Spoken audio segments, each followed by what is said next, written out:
সকাল বন্ধুরা, তোমরা সবাই কেমন আছো? আশা করি তোমরা সব খুব ভালো আছো আর আমিও ভালো আছি। তো আজকে এটা সকালের ভিডিও, তো ভাবলাম যে বসে আছি একটু আপলোড করে পোস্ট করে দেবো। তো ঘুম থেকে আমি উঠে গেছি আর দেখো এত কুয়াশা, এত ঠান্ডা, ঘড়ি কাটাতে তখন 7টা বাজে। আমি ঘুম থেকে অনেক আজকে লেটে উঠেছি, এমনিতে 6টা ওইরকম উঠি। তারপর মাড়লি দিয়ে, আজ মাড়লি দেওয়া হয়নি। আর এই উনানটা কালকে লেপে দিয়েছিলাম, আর ওই চুলাটাতে, মাটির চুলাটাতে নিচে যেটা আছে সেটাতে বসাই দিয়েছিলাম। এখানেই খাবার করেছিলাম রাত্রেবেলার। তা আমি ওঠাই আর এটা ঘর দিকে নিয়ে যাব, ধরাবো। আর এইটা এখন ওই পাঁশগুলা ছাইগুলা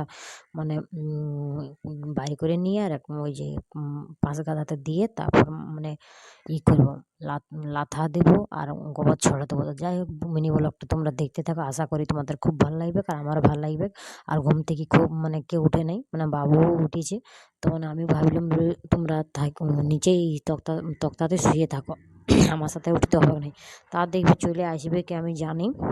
তো তারপরে ওই গাই বাছুরগুলোকে আমার বর বাড়ি করে দেবে। আমি বললাম যে বাড়ি করে দাও, দেখো অনেক পাস, দুপুরের, সারা দিনের দুপুরে রাতের এইগুলা ছাইগুলা, পাঁশগুলা এইখানে আমি কালকে রাত্রেবেলার খাবারটা আমি এখানেই করে নিয়েছিলি। 4টের সময় উনান ধরাই নি, 5টা অবধি, 5:30 অবধি হয়েই গেছিলো আবার।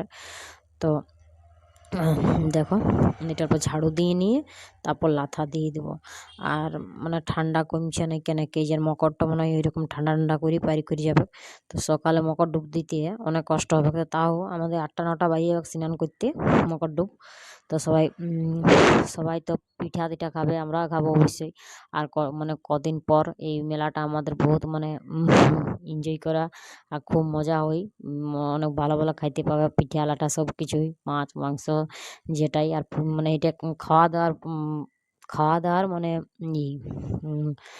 যে পূজা করবো করবো, এইটা শুধু উপাস করতে হবে না কোনো, শুধু খাইতেই হবে।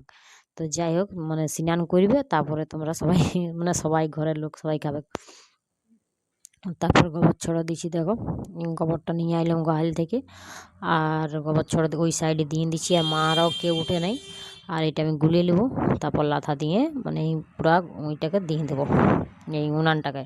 আর এই মাটির উনান যেটা এটি লেপে দিয়েই করেছে না, বেনাইন দিয়েছে আমার বর। আর এত আগুন হয় না, ছোটো ছোটো কয়লা দিলেও ভালো থাকে, আগুন থাকে। আর এই টিঙ্গের উনানটাতে অত এইরকম এইটাতে যে আগুনটা হয় না, সেটা টিঙ্গের উনানে হয় না।